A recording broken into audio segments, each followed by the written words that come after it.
মধ্যপ্রাচ্যের উত্তপ্ত পরিস্থিতি এবার সরাসরি আঘাত হানল বৈশ্বিক জ্বালানি বাজারে। ড্রোন হামলার জেরে বিশ্বের অন্যতম বৃহৎ এলএনজি উৎপাদক কাতার এনার্জি সাময়িকভাবে উৎপাদন বন্ধ ঘোষণা করেছে। আর এর প্রভাব ইতোমধ্যেই বিশ্ব গ্যাস বাজারে অস্থিরতা তৈরি করেছে। বিশেষ করে বাংলাদেশ, ভারত ও পাকিস্তানের মতো আমদানি নির্ভর এশীয় দেশগুলোতে সরবরাহ সংকট ও মূল্যবৃদ্ধির আশঙ্কা দেখা দিয়েছে।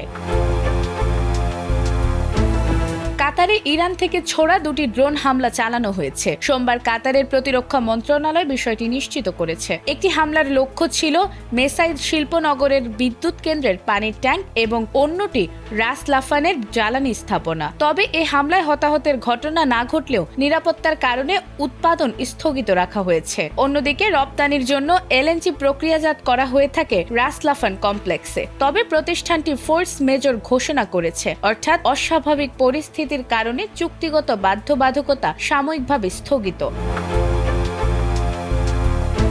এদিকে সমুদ্রপথে উত্তেজনার কারণে হরমুজ প্রণালীতে জাহাজ চলাচল মারাত্মকভাবে ব্যাহত হয়েছে। রয়টার্স জানিয়েছে অন্তত ১৫০টি এলএনজি জাহাজ প্রণালীর আশপাশে নোঙর করেছে। আর আন্দোলন সংবাদ সংস্থার তথ্য অনুযায়ী তেল ও এলএনজি পরিবহন কমে গেছে ৮৬%। উল্লেখযোগ্য বিষয় হল বিশ্ববাজারের প্রায় ২০% এলএনজি সরবরাহ করে কাতার। ফলে উৎপাদন বন্ধের প্রভাবে ইউরোপ ও এশিয়ায় দাম দ্রুত বেড়েছে।